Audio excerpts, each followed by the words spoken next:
Bonjour tout le monde, allez, j'ai fait un petit tirage plutôt, voilà, différent pour cette semaine. Vous pouvez choisir les trois, deux, un, voilà. Donc, pour donner un petit peu, on va dire, l'énergie qui va accompagner ces cartes, j'ai mis quelques breloques, voilà.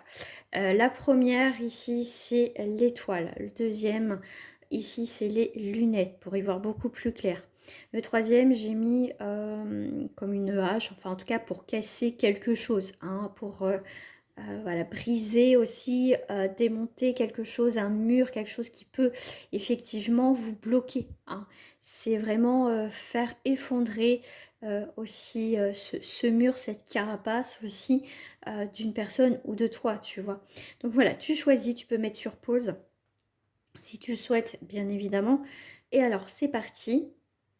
Pour celles et ceux qui ont choisi l'étoile, on va aller voir. Donc l'étoile, ça va être l'espoir, ça va être la chance, ça va être aussi cette paix, cette harmonie, cette forme de guérison enfin, hein, dans ta vie. Alors, qu'est-ce que j'ai avec le tarot onirique? On est ici sur le 8.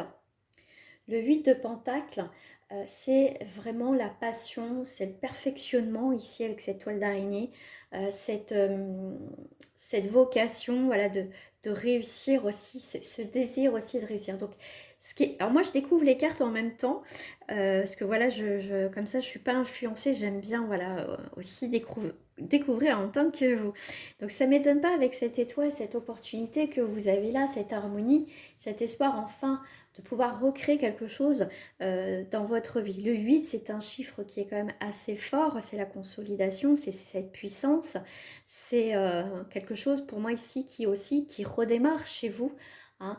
Donc c'est l'équilibre aussi, cette décision que vous devez prendre. Bah, ça y est, enfin vous la prenez, ça fait peut-être un moment donné, un moment voilà, que vous hésitez à prendre une décision, bah là ça y est, prenez la décision. Donc ici, tu vois, avec l'hérédité, c'est quelque chose que tu... euh, L'hérédité, voilà, c'est quelque chose qui revient. Mais c'est aussi une carte de lenteur qui prend le temps de construire avec cette toile d'araignée, tu vois, d'être aussi, comme je te disais tout à l'heure, d'être dans la perfection, perfectionnement, dans ce que tu vas construire, ça va être complètement différent. On voit ici qu'ici, tu as le parchemin qui est vide, donc c'est à toi d'écrire un nouveau chapitre, une nouvelle histoire. Ça peut être aussi un nouveau travail que tu peux avoir, que tu as mis le temps. On voit qu'ici, il peut y avoir gain de cause sur une situation que tu attendais. Mais en tout cas, pour moi ici, avec la lune, c'est aussi, chez moi aussi détermination, hein. Tu vois, de faire preuve de clairvoyance, on sort de cette illusion, on est plutôt dans le réel et on est plutôt on est en mode plutôt actif que passif. Voilà, moi c'est vraiment ce que je ressens ici pour la première lecture. Pour celles et ceux qui ont choisi les lunettes, donc les lunettes va permettre de mieux voir, d'avoir une perception des événements complètement différents.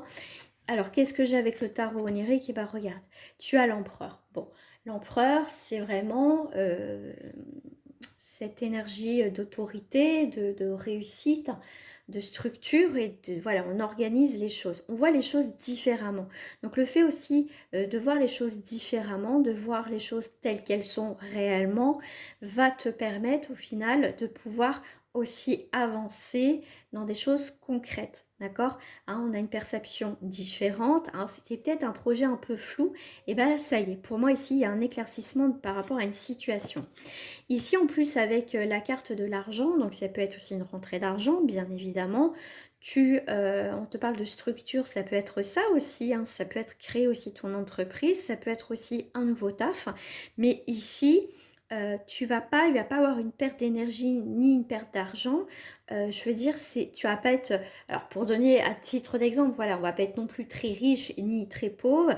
Tu vas réussir à gérer aussi parfaitement ton financier aussi, mais également ta vie, d'accord? Tu vas moins t'éparpiller dans tous les sens, comme peut-être que tu as pu faire jusqu'à présent, où il y a des choses qui t'échappaient. Ici, le fait qu'il y a l'empereur, le fait que tu as maintenant, tu sais où tu vas et tu n'as plus envie de t'éparpiller. Ici, il y a une belle structure qui est positive. En plus, c'est avec la roue de la fortune. Donc, franchement, nickel. Alors, pour celles et ceux qui ont pris, on va dire, ouais, on va dire cette masse, en tout cas pour déconstruire quelque chose, hein, quelque chose qui était bloqué, on va aller voir ce qui sort. Ah, ben regarde, tu as le roi d'épée. Alors, le roi d'épée, c'est vraiment une énergie bon, bah, d'autorité, d'exigence, mais c'est aussi voilà, quelqu'un qui est dans la stratégie aussi pour sortir peut-être voilà, d'une difficulté dans tous les cas. Donc, tu as ce côté, euh, j'ai le mot, j'allais dire pragmatique, voilà, j'ai le mot qui est sorti, moi je te le dis, tu l'as là. Mais tu vois, tu réfléchis à comment tu vas faire et tu vas pas foncer, casser, voilà, voilà, tout casser sans aucune raison et tout va s'effondrer, d'accord? Non, tu vas casser, euh, pour moi ici, c'est une forme de comment je veux dire, tu réfléchis à ce que tu vas faire, d'accord? C'est un coup de génie, tu vas pas casser, comme on dit, si tu casses les murs porteurs, tout s'écroule. Ben, c'est ça.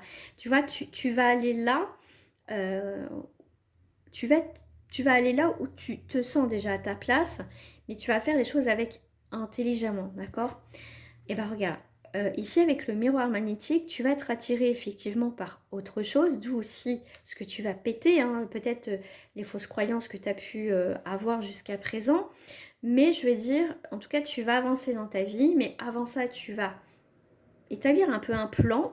Voilà, tu as un objectif, tu es attiré par quelque chose. Ok, comment je vais faire? Tu vois, tu as le côté stratège. Euh, voilà, tu vas être très exigeant, exigeante par rapport à une situation. Ok? Voilà, je te souhaite une agréable semaine et journée aussi. À très bientôt.